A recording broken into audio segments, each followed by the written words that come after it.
Ladies and gentlemen, may I introduce to you the Sony Xperia Z.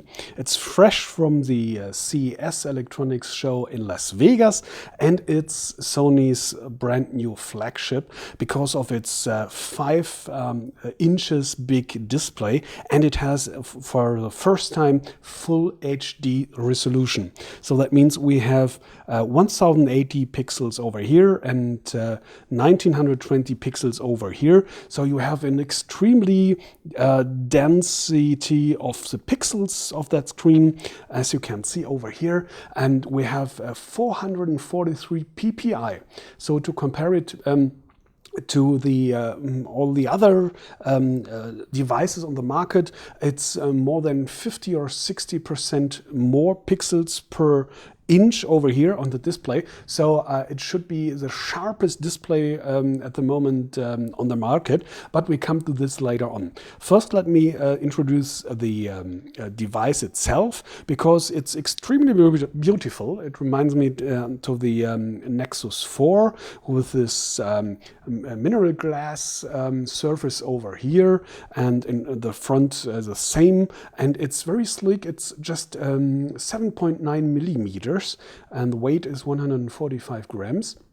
And as you can see, compared to the Samsung S3, it's a little bit bigger over here, but not brighter. So in the hand, it's almost the same feeling that over here. So it's good to hold in the hand, and it's very comfortable. And in addition, it's IP55 and IP57, so it's resistant to water and dust. But you have to take care because you have lots of slots over here. This is the slot for the headset. On the other side we have, let me take this out, this is a slot for the micro USB. And here we have the micro SD slot. So yes, you can adjust the internal memory, and it's accepting up to 64 gigabyte over here. Internal memory is 16 gigabyte, and in the free of that around about 12 gigabyte. On the other side, this one over here, this is a slot for the micro SIM, and as you can see, it's all with rubber over here, so you have to take care that you're closing it carefully. And this one is a little bit tricky over here because you have that little device. It's plastic and a little bit rubbery, but here is the micro SD card, comes in over here and goes this way. All right, and here we go. This is the on-off standby volume, and that's all. 7.9 millimeters. 71 and 139 millimeters are the sizes. So it's really the same leak like the HTC One X Plus and the Samsung Galaxy S3, as you can see, and a little bit thinner. All right, let's come back to the display over here and to the other features. As you can see, it's this typical Sony user experience with these start screens over here and the typical menu, so you can have your icons alphabetically sorted or your own sort over here, and that's all we know from Sony. It's Android 4.1, so if you want to have widgets, you go like this and pull them over here, whatever you want. You know what I mean? Okay, here we go. You know that stuff. That's all the same, nothing different.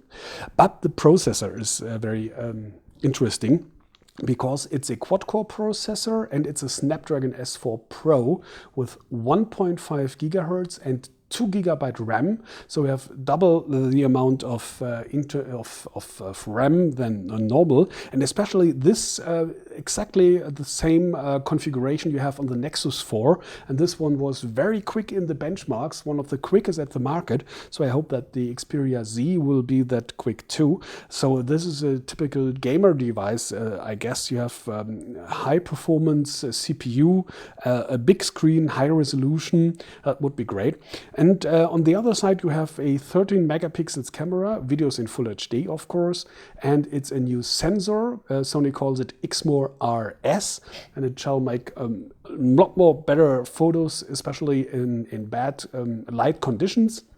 And in addition, there's an what is it called?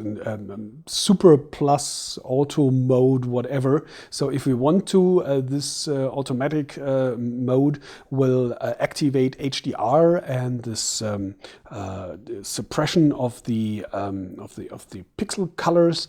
So the automatically done photos and videos shall be better than ever before. Sony is telling us, but that we have to do in the review, so let's wait for that.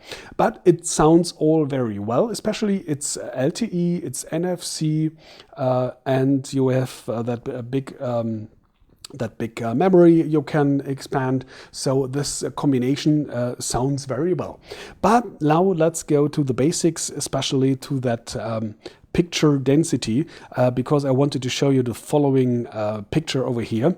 So I have pulled the device to maximum brightness. So please do not take care of that some kind of milky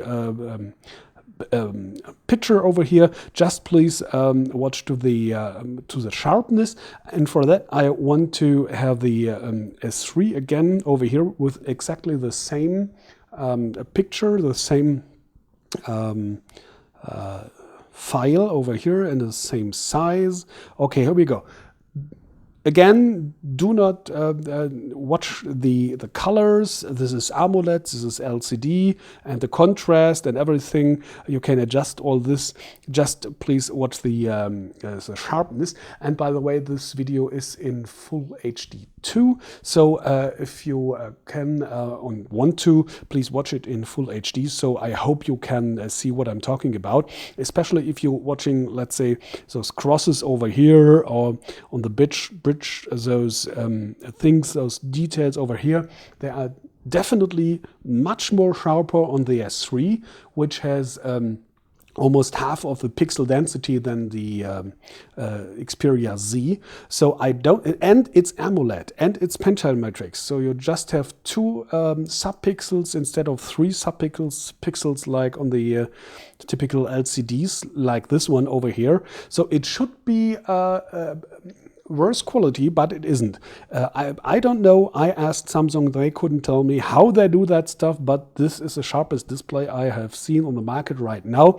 So let's compare this one to the Full HD of the Xperia Z, and you have to say, all right, this is not sharper. Just the other way around, it's less sharp, and especially this is not a kind of the size of the pictures. I've tried it with several pictures, and it's almost the same. As you can see over here on those hairy details over here, it's really sharper. I hope you can see. This one is a little bit, yeah. I don't know how it is, why this is the case, but I can just tell you that's a little bit disappointing. But by the way, it's a beta quality device over here. So maybe until the start in Q1, the Sony Xperia Z will have some better resolution. Yeah. On that screen over here, I can't tell you, but right at the moment I have to tell you that it's a little bit disappointing. All right, that's enough for the moment. I guess you have got all the specs, and it's coming just like I've said in Q1, and the price will be €649.